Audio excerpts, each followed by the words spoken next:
There are some people who go back right into building. And for some, it's great because, some of the best founders I know, they're actually builders. They're builders who build stuff from 0 to 1. Their best use of talent is really keep building things and then selling them. And I know some people who are super successful at that. And that's a skill I have deep respect because it's not my skill. My skill is really seeing something that is there and making it bigger. Tim Schumacher is the exited founder and former CEO of Sedo, one of the world's largest domain marketplaces, which he led for over a decade before stepping down 13 years ago. What sets Tim apart is how he mastered the elusive work-life balance while still building his company, something most entrepreneurs only dream of. This balance helped him avoid the emotional rollercoaster that so many of us face after a successful exit. In this episode, Tim shares his thoughts on keeping life supernormal, the bootstrapper mindset, being a scaler versus a 0 to 1 founder, and finding new purpose in tackling climate change. Hello, Tim. So good to have you in my studio today. Thanks for having me. Fantastic. So why don't we go back to the moment 13 years ago when you just exited Sedo.com? I want to know how you felt. So, interesting question. And I guess for me that it wasn't that one time, although the 13 years ago, you hit it right. That was the time when I exited Sedo and I stopped being the CEO and I went out. So that was an exit in terms of, okay, before my life was focused on one company. And then after a little bit of a transition time, my life was, I had a lot of time, but it was purely a time thing 13 years ago. My actual exit was many years before. It was kind of came in stages. And I think that's differentiating us a little bit from many usual founder exits. We did one exit where we sold a portion, then another portion, then we took the rest public through an existing shell. And so it was kind of a staged exit. But yeah, probably, and so that part was very gradual, but definitely the exit of me as a CEO and founder is kind of leaving my baby. That was 13 years ago. And that, in retrospect, was the bigger change in life than making an exit and getting some money in return for some shares you sold. We sold, which is obviously a very virtual thing. Still life-changing, but more in the long run. But yeah, I still remember that when I left as a CEO, I suddenly had a lot of free time. We went on a holiday in New Zealand for a few weeks. And suddenly the days were empty, and in a good way though, because being bored in a positive sense, I never had a time in my life where I was so open for starting new things and doing new things without any pressure, without any team, without anything. And I think that was so it was a feeling, since you asked me, it was a feeling of, on the one side, anxiety, what's next? On the other side, also relief, because I've done Sedo for a very long time and I've been really trying to work towards that time when I actually could turn over to my successor as the CEO. But yeah, then also quite a bit of boredom was the feeling, which then I started to fill with other things. I guess those three things were the main feelings. All right. So you felt bored. And how did you go about that? I had started, even before that, I had started some angel investments. And I got more involved into them and I started to do more of them because I really enjoyed that part. I enjoyed talking to new founders. I enjoyed,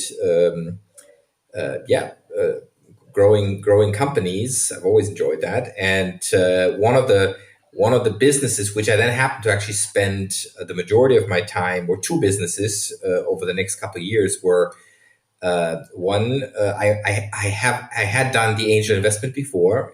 Was the company behind AdBlock Plus, now world's leading ad blocker.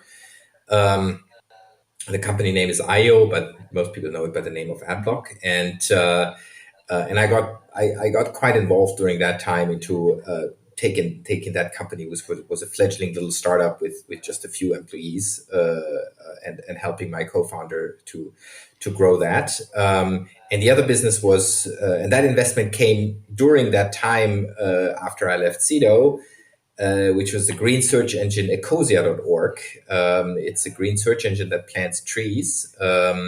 Works like Google, but then it takes the money to plant trees. And so it's essentially a philanthropic effort, but with the means of technology. And back then, I actually I got involved there and helped them to scale over the coming years. And so yeah, I fairly quickly went into those two other businesses. One which is these days my largest philanthropic effort, and the other one is the biggest company which I have. So One regret I hear a lot from people who exited long ago is that when they look back, they often say, "Oh, I should have taken more time to just rest and heal." It's one of the things, for example, that famously Steve Jobs also said. He wished he spent more time healing before he jumped into next after he was ousted out of Apple. And I'm curious how it was for you. Do you feel you rested and healed whatever needed to be healed after 10 years at Sedo?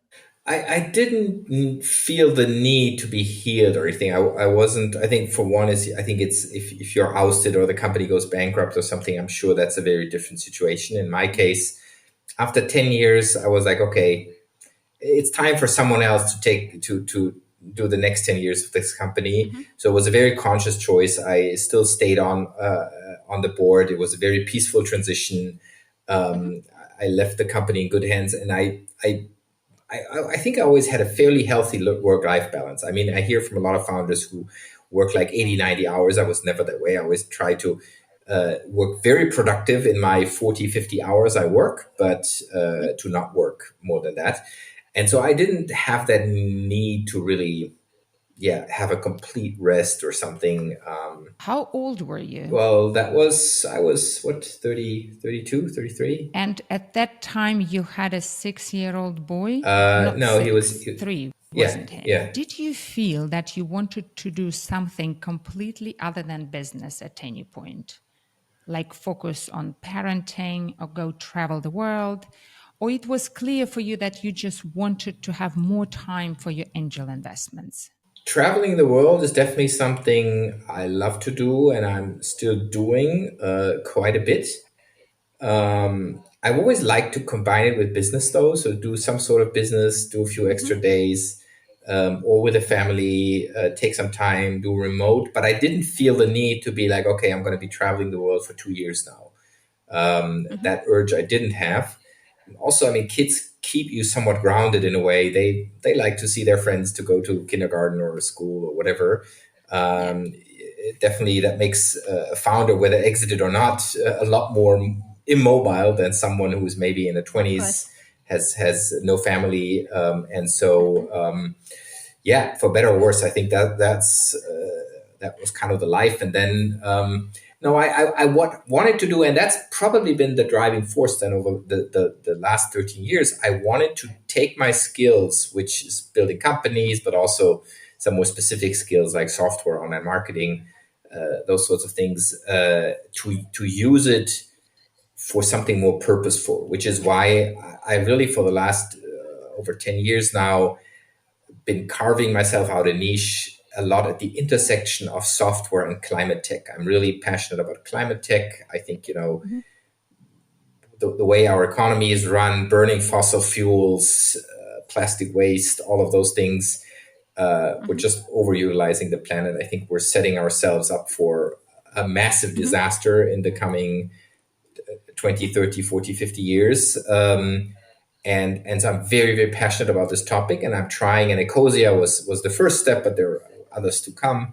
It was the thing where I said, okay, I want to use my skills and actually devote them in a meaningful way to something that really motivates me. So help me understand the evolution of your motivations.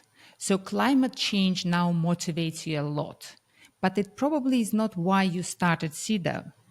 I know you started coding at 15, so I assume there is an element of just interest and love for coding.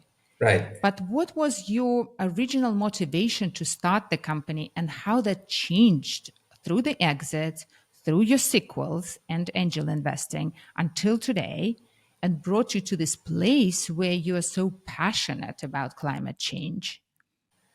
Yeah, that's a great question. So as a teenager, definitely I like coding, and I started quite early with that.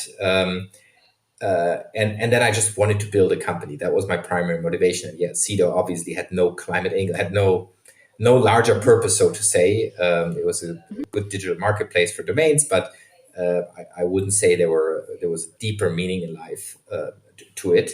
And I just wanted to succeed as any startup founder. I was mhm. always passionate about the climate in a way that I was raised in Freiburg, which is a very green, smaller eco city in Mhm. Germany. It's one of the most eco-friendly cities in Europe. A lot of solar already at the end of the 90s, biking, Yeah. public transportation, recycling, the usual things.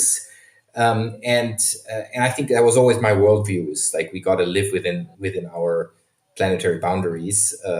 It just basically for the time I was running a startup, those values were they were still there, but they were not at the forefront of my life. And I Mhm. think that definitely has changed after the exit because, of course, the exit also frees one from the primary means of needing to make money right now. Mhm. And then, yeah, I was able to do that. So yeah, that's kind of what changed after the exit. So the exit gave you this luxury of time, financial Yes, freedom to actually focus yeah, on things like that. that's true. Or did you at any point decide consciously, I want to stop doing business and focus on something else? No, I never did. And to the day, I still run for-profit businesses. So I split Mhm, my time between the climate world and the pure software world. mhm. Um, I think being an entrepreneur at heart, I also just like building companies, no matter Yeah. kind of what they do. Sure, they shouldn't Mhm, be doing, I guess, mhm, something very bad to the world or something, but a software company is first and foremost neutral. It's neither good nor bad.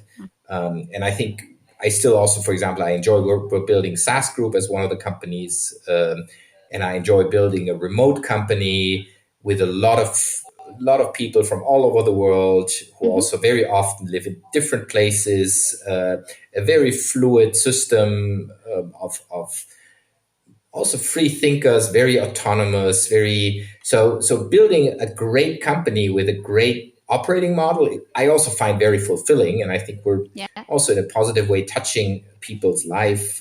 I'm also, by the way, dealing with a lot of exited founders because we're buying companies, small companies, Mhm, usually enterprise value is about $5 million dollars on average. mhm, ARR is usually 1 to 5 million, and most of those founders have bootstrapped those companies. So then it is actually a life changing exit. It mhm, is one if you're somewhat frugal, you can retire. So now I'm very often on the other side. I deal with founders who go into this, mhm. and it's also interesting because some I see are very for them the exit is a huge change in their life and others just carry on. So I see Yeah. also both worlds. And so but back to your question, I really enjoy running company, and I'm running this company, and I enjoy that, or the ad blocking company, although there I'm only at the board, but I'm really enjoying running good companies, software companies as Mhm, well, in addition to mhm. financing climate founders and bringing that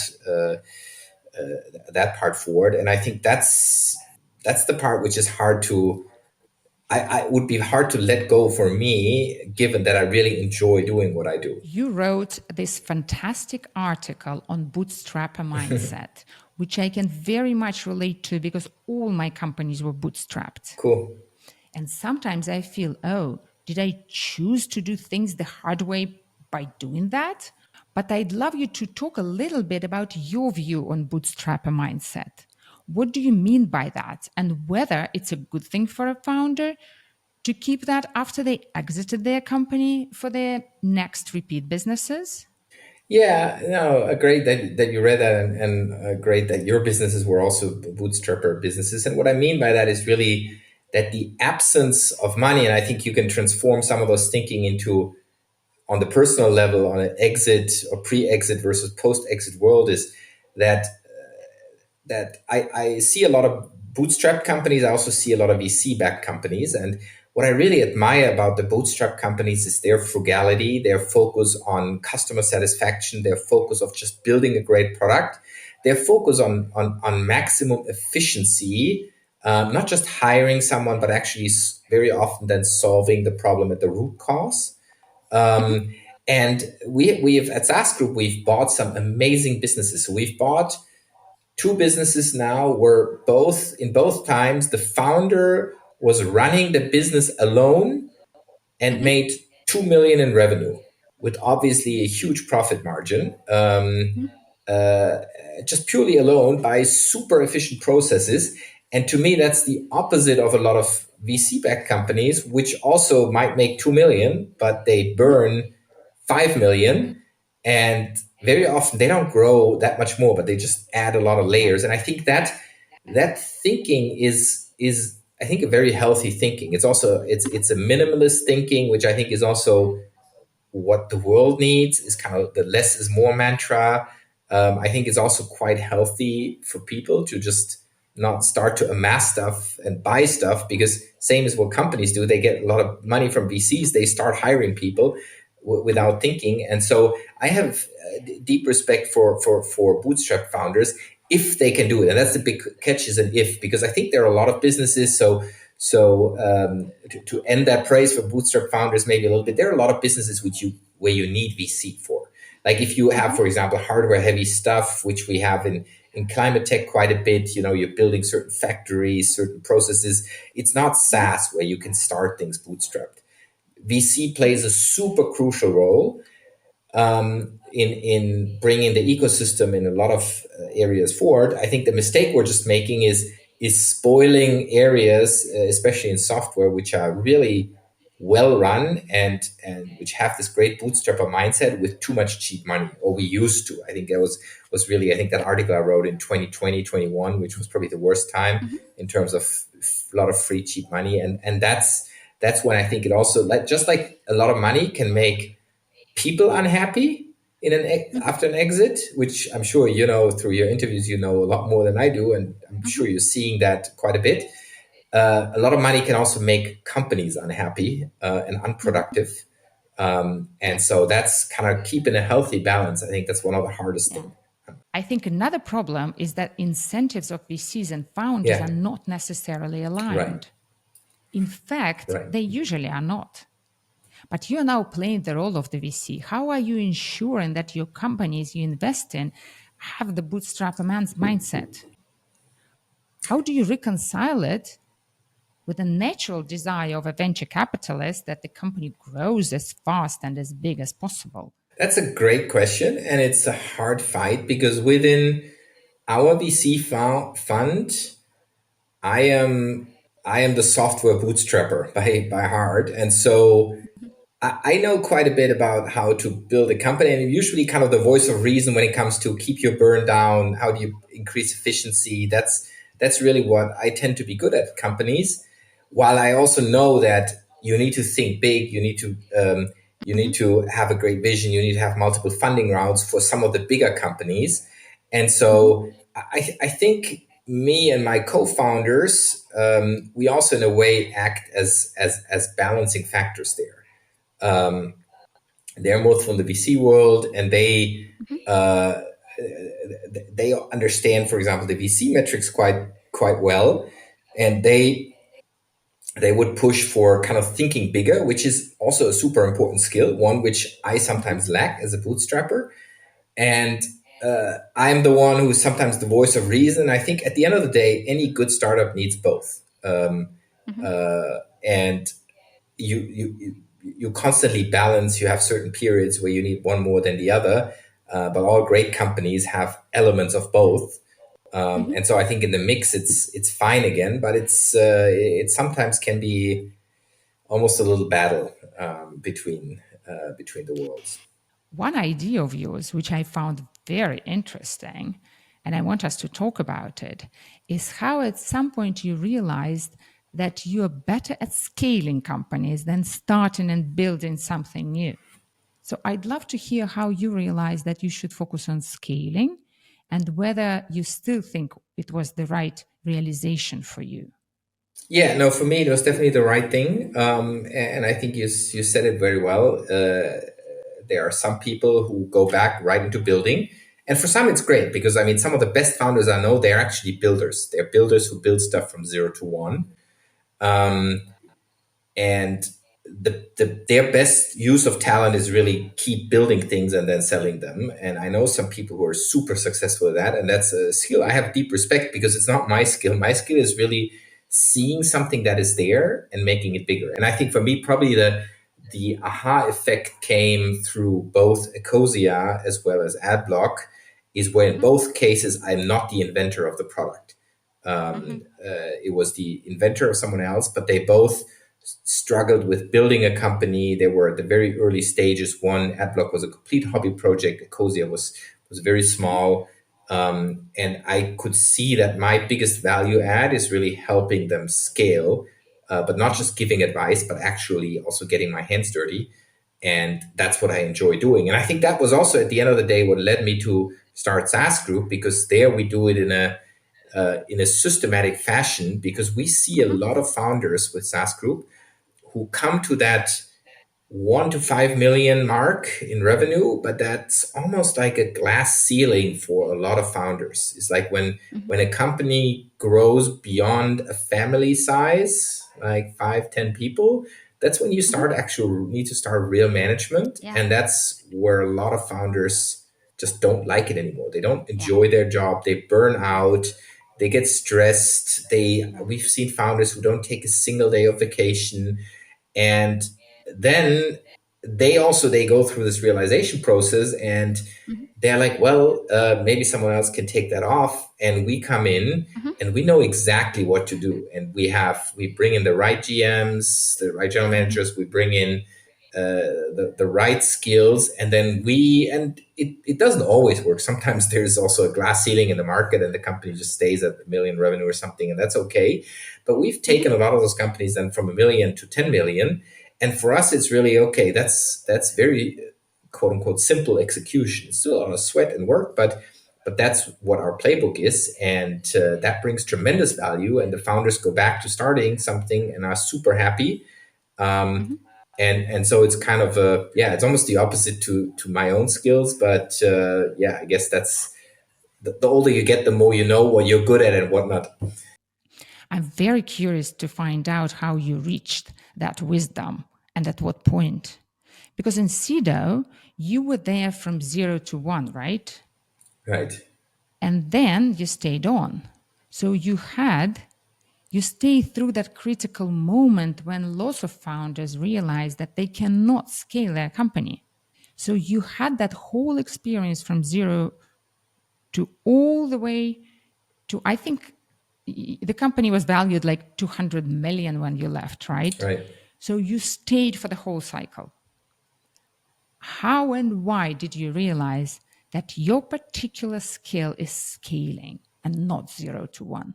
When I bought or invested into as a majority investor into those two businesses, into Ecosia and Adblock. And at the Mhm, same time, I also dabbled with one or two ideas where they were basically concept stage, which I would have taken from really 0 to 1. mhm, And I didn't think about this. It was not a conscious process, but I kept gravitating to both Adblock and Ecosia, which I was so fascinated by both of them. Like Ecosia is like, okay, well, you take the most profitable thing of the internet mhm, and you do something extremely meaningful with it, namely planting trees, and you can scale it indefinitely. And you also attack a really Goliath competitor, in this case, Google, mhm, on a value base. I found this like super intriguing, this idea. And Adblock as well. Like we had like 5 million users back then, um, where you could erase the entire online advertising mhm, for these users, help them with their internet experience, also with their CO2 footprint, because it's ads Yeah. are actually consuming quite a bit of the CO2 footprint. And we already had 5 million users. And it was very clear to see how we got the 5 to 50, which we did within like 2 years. And now we're at 500. So Hmm. I think I naturally gravitated towards Yeah. those. And the other ones were like, well, wait a minute, should I really sit there for 2 years and flush out the concept and the first website and acquire the first users? And it it was not a conscious process, but it just didn't resonate with me. So it sounds like you listened to your own Yeah, reactions to those two yeah, options. You were more excited about scaling something rather than starting from scratch. So when if you were genuinely this 0 to 1 person, it would probably right. feel the other way around. You would be bored by this idea, but very excited by the idea of starting. So we can now talk about how getting wealth affected you.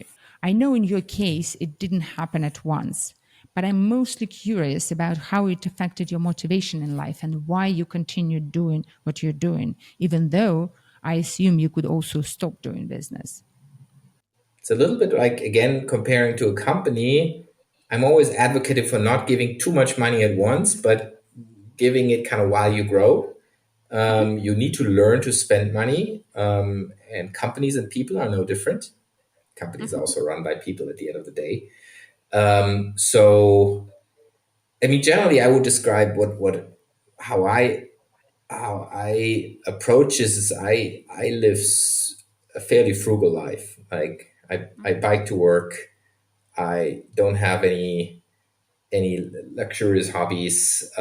Sure, things grow over time, and it's obviously not average, but still, I think I've always tried to be super low key and very down to earth, which is probably also a bit of the German heritage. yeah, On the negative side, I think what people say in Germany about founders and wealth is that it's unlike in the US, where I've lived for a couple of years, for 3 years. It's somewhat inappropriate to show things too offensively, mhm, and to celebrate wealth. And sure, there are people who are different, but it's overall compared. Is there's definitely things are always a little bit more toned down, mhm, for better or worse. Yeah, we also celebrate entrepreneurial cultures mhm, less, which of course leads to lower founder rates, lower success rates there. So I think it has a flip side, but I would say on the side of how people then live their lives, maybe sometimes it's healthy, but I guess at the end of the day, yeah, we're all within the culture we grew up yeah. in. I think that German heritage is part of that. But overall, I think that I would argue that that has helped me because I live a super normal life.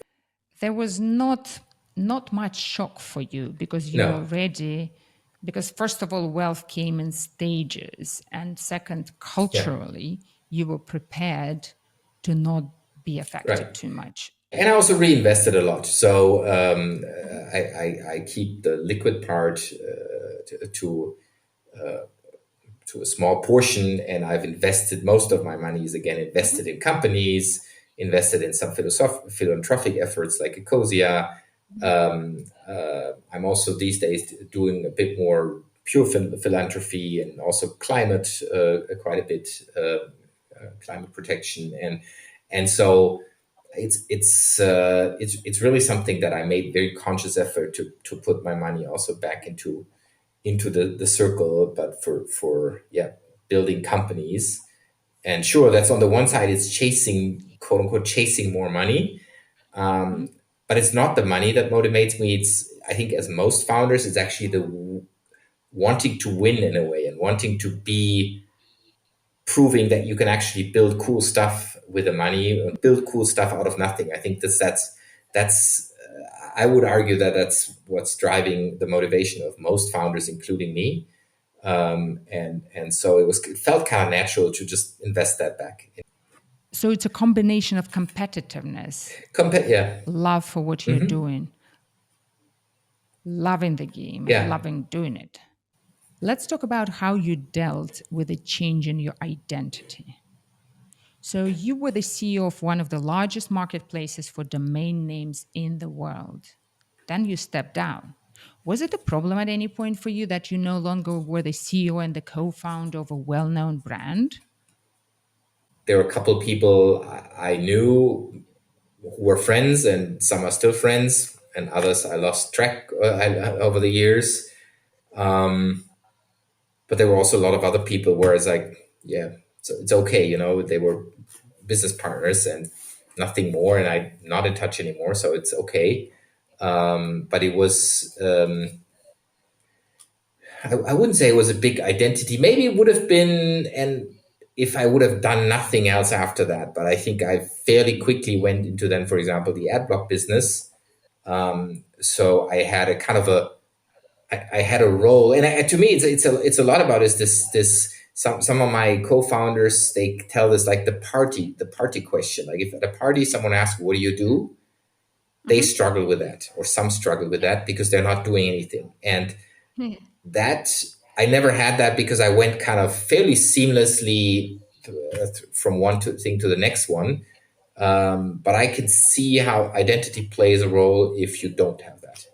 Okay, so about parenting and family, how these things were affected by you no longer working full time. That part we can probably skip fairly quickly because I don't think they were affected, at least Okay. not in the short run. I mean, given that I lead a fairly normal life, it was always quite stable over the years. Kids go to school. Sure, maybe the house is a little bigger than the Mhm. average, but it's also not outrageous. It's not a villa or something. Again, very low key. I don't think it was materially affected in any way. And yeah, it came to stages, and also the work. I think I always, and that was very important for me. I always tried to maintain a really healthy work life balance, but even when I was still working at Sedo. So I yes, I travel. There are weeks where I travel a bit, but on the other side, I mean, most people do if they're in the business world, or also if they're employed, and it was never outrageous or something. I interviewed another German a few weeks ago, Tony Kula. Yeah. I don't know if you know him. And he was another person who told me, no, I had such a beautiful work life balance even before the exit. So everything was fine. I'm very curious about that. How did you guys, or you in particular, manage building such a super successful company, Cedo, while working, as you said, 50 hours a week? I don't know. I mean, at the end of the day, the secret is always also good delegation. And I think, you can delegate equally well in 40 hours than you can do in 60 or 80 hours or something. Mhm. Also, work has diminishing returns. I mean, sometimes now I have stretches of work, like in the summer, for example, when we traveled the US, I worked very little, maybe 2 hours on average a day. I got all the major stuff done. Um, but of course, yeah, the difference between 0 and 2 hours is quite a lot. The difference between 8 hours and 10 hours is not that big because then, yeah, I might Yes, just go is also going ruined. in circles in some cases. Yeah, and so yeah, maybe that is a European thing to a certain extent. Again, for better or worse, I'm definitely not judging it either way because I think Yeah. also, let's be frank, Europe has not brought any tech successes on the level of the US, like by far.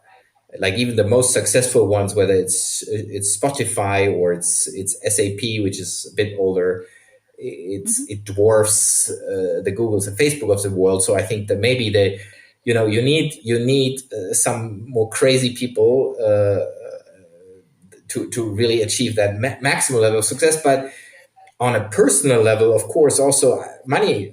I was just talking about diminishing returns. Money has very diminishing returns. So the difference between 0 and 1 million is fairly big. Also, between 1 and 10 is still very big. The difference between 10 and 100 million, I would argue, is negligible in your personal life. Yeah. In terms of real happiness, it probably doesn't buy you anything. And so, and still, of course, it's fun. You said about the competitiveness and the loving of the game. I think still there's a motivation to go higher. But in terms of a healthy work life balance, it's absolutely not necessary. And I think Europeans tend to be, through all levels, from founders, same as employees, tend to be more on this level. Hey, let's take it a little easy. Again, for Mm-hmm. better or worse. Not judging either way here, but I think it's Yeah. through the fabrics of society on all levels, including founders. Talking about that, what do you think your parents' role was in you becoming entrepreneurial? So, for example, I know you have a 16-year-old and an 11-year-old. Now, what it is you do as a parent, if anything, to support them being more entrepreneurial? I don't support them to be entrepreneurial, to be honest. Okay. Mm-hmm. Not if you mean entrepreneurial in the terms of business. You were asking about the role of also my parents, and I think it's something I'm trying to also be as a father is to just encourage them to do whatever they want to do, to encourage them to do what they like, to praise them for what they do well, but to not nudge them into an area. Also, I'm not from an entrepreneurial family. I'm not. Uh, my father was a doctor. Mm-hmm. I have to say though, and maybe there are some commonalities. He was a very entrepreneurial doctor in a way that he went into a Mm-hmm. completely new field, established that in Germany, was non-existent then in the 70s, built this up from the groundwork. So in his field, he was very entrepreneurial. So, but I was the first founder and business person probably Mm-hmm. for a long time in the family. And yeah, I'm trying to do this. Is just encourage kids what they like to do, and they should find their path, but they should in no way be pressured or even manipulated into doing what I do. In fact, my younger son, he tends to always say, "Is like your job must be super boring. All you do the whole day is sit in front of your computer, write emails, have Zoom calls, and phone calls." Is like I would never do your job. Almost any kind of job these days requires you to sit in front of a screen. That's a problem. That's true. Yeah, reality will catch up, but unless he does something very different, then If you sold your business for the first time today, what would you do differently from what you did? it's hard to say because every situation is unique. I mean, our situation in a way was, I think we made every mistake in the book. So when we started Sedo in 2001, we took a 40% investment from a strategic for Mm-hmm. 400,000. So Yeah. post money valuation of 1 million, we gave away 40% kind of on day one, Yeah. and that's obviously every mistake you can do. Now, Yeah.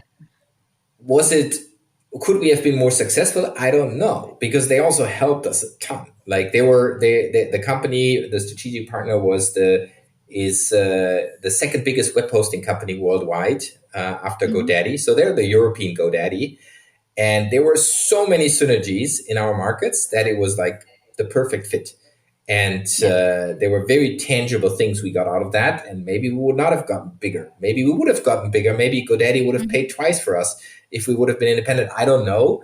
So, but yeah, it's certainly something. If someone asked me today, that's what I would consider at the founding time. Because then at the exit time, we didn't really have much choices. We already had a shareholder. They also had a majority then option, and they had structured that very well.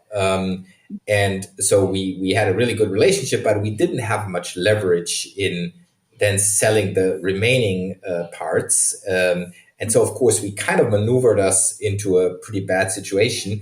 They were super fair. I mean, the prices, everything was all cool. So I have no regrets on the exit side. But of course, it was setting things up in the beginning is really kind of what I would advise everyone to do different is okay, take it step by step, take some value at angels first, but also, hey, it was 2001. The markets were collapsed after the dot-com bust. Mm-hmm. There was no angel network. It was a completely different situation. So it's really hard to compare those two things. Talking about after your exit, do you think you should have done anything differently in the past 13 years?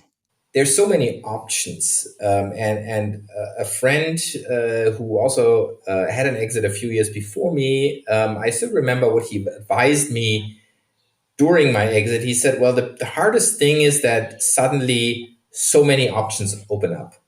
Yeah. And I still remember that advice because that was true. It was at the end of the day that wealth of options, that was one of the hardest things, to just being able to do so many things. Mm-hmm. And do I know if some of the other options would have been better? Do I know what those options are? I mean, I can all I of course I talk to a lot of founders who've also had exits, and some are very happy, some are very unhappy, just like in the general population, and they pursue all very different options. Would they have been my options? Would have been some other options who were better?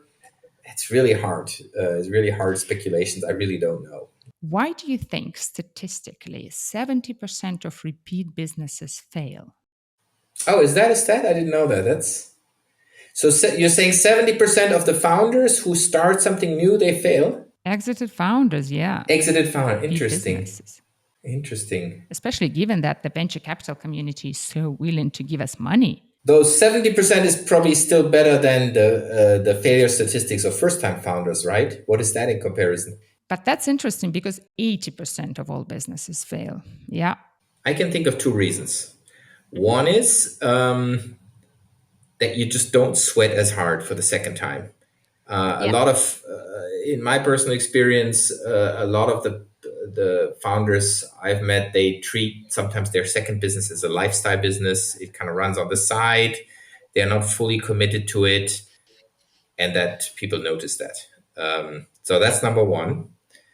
And the second one is that we always look at individual founders, but very often it's the team, or it's also the combination. And the team is the combination of individuals with different strengths and weaknesses. And so, Sedo, for example, we were 4 founders and with very different skill sets, very complementary.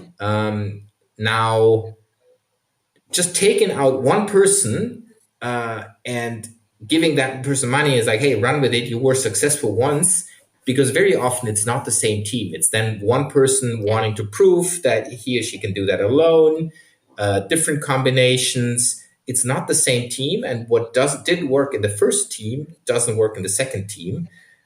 Sometimes it works. That's, I guess, the 30%. So the rate is still a little higher than with a regular founding population. But I think it's the combination of those two things. I don't know. What else? What are the other things you're hearing? Overconfidence. Okay. Overconfidence is one thing because we think we succeeded once and we'll succeed again. I love asking people like you who are very experienced in businesses after the first one what your opinion is. And I love your 2 reasons. It makes a lot of sense. What do you think living in other countries and being exposed to different cultures give you on a personal level and also as an entrepreneur? Is it a good idea for someone who never lived in any foreign country and sold their business to actually experience that as part of their post-exit journey? Yes, yeah, absolutely. I think, well, as post-exit or even earlier. Well, earlier, we're too busy. We're too busy. Well, no, I was just about to say it starts, I think, it's in your school life. And I know it's a thing more from Germany to the US than the other way around. But I did, and that's why I want to mention that when I was 15, I did a high school exchange to Seattle. And I still know what a profound effect the visit of Microsoft in the early 90s had to me in my entrepreneurial journey, kind of seeing what's possible there. My son at the moment is also doing a high school exchange in the US, another part, but I still think it's super important, even from this early age, to be exposed to other cultures.